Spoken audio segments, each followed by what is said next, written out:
Morning students. आज का जो हमारा टॉपिक है वो है क्लोरोबेंजीन। क्लोरोबेंजीन।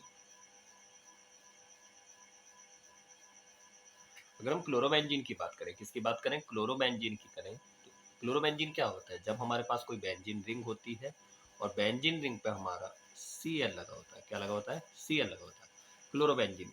तो क्लोरोबेंजीन की स्टार्टिंग की अगर हम बात करें तो सबसे शुरू में इसकी जो बात आएगी वो बनाने की विधियां आएंगी। क्लोरोबेंजीन को बनाने की विधियां, मेथड ऑफ प्रिपरेशन।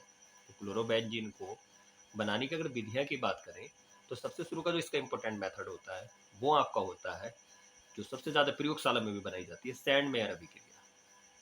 सैंडमेयर अभिक्रिया।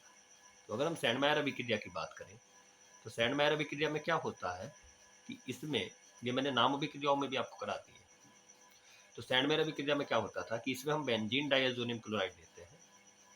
तो बेंजीन डाइअज़ोनियम क्लोराइड की अभिक्रिया जैसे ही हम CuCl और HCl की उपस्थिति में कराते हैं तो ये क्या करता है, ये क्या है आपका benzene diazonium chloride. Benzene diazonium chloride. Benzene diazonium chloride. तो बेंजीन डाइअज़ोनियम क्लोराइड CuCl तथा HCl की उपस्थिति में 60 डिग्री सेल्सियस ताप पर क्या करेगा, ये अपने में से नाइट्रोजन को एलिमिनेट कर देगा। ठीक है, और ये वाला Cu इस Cl के साथ रिप्लेस होगा। तो जो Cu के साथ अटैच होगा वो वाला एटम रिंग पे जाके अटैक करके क्या बना देगा। मान लीजिए यहाँ पे CuBr होता तो Br जाके अटैक करता है, तो जो कॉपर के साथ होगा, जो किसके साथ होगा, कॉपर के साथ होगा, अटैच होगा, वो वाला जाके रिंग पे लगेगा और ये Cu क्या करेगा, जो N2 के साथ होगा उसके साथ रिप्लेस हो जाएगा। तो यहाँ से आपका एक N2 निकल जाएगा, ये तो CuCl के साथ निकल जाएगा और ये वाला Cl इस पे जाके लग जाएगा और आपका क्या बन जाएगा, क्लोरोबेंजीन। क्लोरोबेंजीन। तो इसकी प्रयोगशाला विधि भी यही होती है। तो बेंजीन डाइअज़ोनियम क्लोराइड CuCl तथा HCl के साथ 60 डिग्री सेल्सियस ताप पर अभिक्रिया करके क्लोरोबेंजीन बनाता है। सेकंड जो इसकी है वो है गाटरमान अभिक्रिया।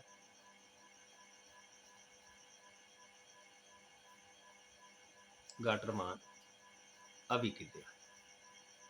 तो गाटरमान अभिक्रिया में भी क्या लेते हैं हम, बेंजीन डाइअज़ोनियम क्लोराइड लेते हैं। बेंजीन डाइअज़ोनियम क्लोराइड लेते हैं और यहाँ पे जो कॉपर होता है वो फ्री स्टेट में होता है। यहाँ पे कॉपर फ्री स्टेट में नहीं होता है, बस ये याद रखिए सैंडमेयर अभिक्रिया में कॉपर फ्री स्टेट में नहीं होता, मुक्त अवस्था में नहीं होता है, लेकिन यहाँ पे ये मुक्त अवस्था में होता है। और इस अभिक्रिया में क्या होता है कि ये जो नाइट्रोजन है ये आपकी निकल जाती है और ये आपका रह जाता है। तो यहाँ पे क्या बन जाएगा आपका, क्लोरोबेंजीन। ये नाम अभिक्रिया है, वैसे भी आ सकती है, क्लोरोबेंजीन। तो बेंजीन डाइअज़ोनियम क्लोराइड Cu तथा HCl की उपस्थिति में क्या अभिक्रिया करके क्या बना देता है, क्लोरोबेंजीन बना देता है। तीसरी जो अभिक्रिया होती है, इसके जो बनाने की प्रयोगशाला विधि है, जो थर्ड है, वो क्या है कि F क्या, क्लोरीन के साथ। आप बेंजीन से लिख सकते हैं, ऐसे लिख देते हैं बेंजीन। किससे, बेंजीन से। तो जब हम इसको बेंजीन से बनाते हैं तो क्या होता है, आपको पता है बेंजीन क्या होता है, ये एक रिंग होती है। आपने बेंजीन लिया और इसकी अभिक्रिया जैसे ही आप क्लोरीन से कराएंगे, यह अभिक्रिया Fe उत्प्रेरक की उपस्थिति में होती है और प्रकाश की अनुपस्थिति में होती है। प्रकाश की अनुपस्थिति,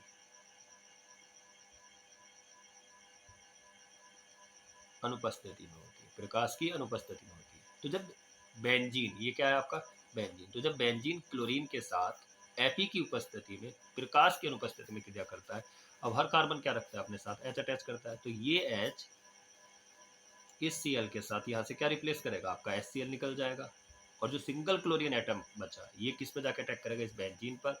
और जैसे ही इस बेंजीन पे अटैक करेगा तो यहाँ पे किसका फॉर्मेशन हो जाएगा, Cl, क्लोरोबेंजीन। क्लोरोबेंजीन। तो बेंजीन से आप क्लोरोबेंजीन का फॉर्मेशन इस रिएक्शन से कर सकते हैं। नेक्स्ट रिएक्शन, फोर्थ मेथड जो इसका आता है, तीन मेथड आपके हो चुके हैं। फोर्थ मेथड की अगर बात करें तो फोर्थ मेथड इसका होता है रासिक प्रक्रम। कौन सा प्रक्रम होता है, रासिक प्रक्रम। अगर हम रासिक प्रक्रम की बात करें तो रासिक प्रक्रम में भी हम क्या कहते हैं, बेंजीन लेते हैं। क्या लेते हैं, बेंजीन को हमेशा इस तरह से लिखते हैं, C6H6 को C6H5H, और इसकी अभिक्रिया हम HCl और वायु के साथ कराते हैं। और ये जो अभिक्रिया होती है ये आपकी CuCl की उपस्थिति में होती है। तो रासायनिक प्रक्रम में क्या होता है, बेंजीन HCl और वायु के साथ CuCl की उपस्थिति में रिएक्शन करता है, और जो HCl है इसका जो Cl है ये C6H5 के साथ अटैच हो जाता है, और जैसे ही C6H5 भी Cl के साथ अटैच होता है तो क्या बन जाता है, C6H5Cl, क्लोरोबेंजीन बन जाएगा आपका, क्लोरोबेंजीन। तो ये क्लोरोबेंजीन का निर्माण हो जाएगा, और ये है सिंगल एटम। अब यहाँ पे कितना ऑक्सीजन है, 2 से 2 कट, तो सिंगल ऑक्सीजन इन 2 हाइड्रोजन के साथ क्या रिप्लेस कर देगी, आपका वाटर मॉलिक्यूल। तो यहाँ पे जो फॉर्मेशन होता है, तो रासायनिक प्रक्रम में बेंजीन की अभिक्रिया HCl और वायु के साथ किसकी उपस्थिति में, CuCl की उपस्थिति में क्रिया करके क्लोरोबेंजीन बनता है और H2O निकल जाता है। ठीक है। नेक्स्ट मेथड जो होता है वो होता है इसका फिनॉल से, फिनॉल से। तो आपके पास फिनॉल क्या है, C6H5OH, C6H5OH। तो जैसे ही आपने फिनॉल लिया है, क्या लिया है आपने, फिनॉल। तो जैसे इस फिनॉल की अभिक्रिया, फिनॉल की रिएक्शन PCl5, मैंने पहले भी बता दिया ये बात, PCl3 या SOCl2 के साथ कराएंगे। देखिए इन तीनों में से जब भी कोई भी आए, PCl5, PCl3 या SOCl2, मैंने पहले भी ये बात बताई है, जब भी आप किसी ऑर्गेनिक कंपाउंड की अभिक्रिया PCl5 से, PCl3 से या SOCl2 से कराएंगे, तो जो जिससे आप करा रहे हैं उस कंपाउंड का जो फंक्शनल ग्रुप होगा, उस कंपाउंड का जो फंक्शनल ग्रुप होगा, अब यहाँ पे क्या है, ये OH है, तो ये OH को निकालेगा, क्योंकि ये तीनों क्या काम करते हैं, Cl देने का काम करते हैं, तो OH यहाँ से रिप्लेस होगा, और यहाँ पे आपका क्या बन जाएगा, C6H5Cl, क्लोरोबेंजीन, क्लोरोबेंजीन, क्लोरोबेंजीन। तो ये पांचों मेथड किसके हैं, क्लोरोबेंजीन को बनाने के। तो पांचों के पांचों मेथड आपको बहुत अच्छे से याद करने हैं। नेक्स्ट लेक्चर में जो हम बात करेंगे वो इसके रासायनिक गुण की बात करेंगे, क्लोरोबेंजीन के रासायनिक गुण। ठीक है, ओके।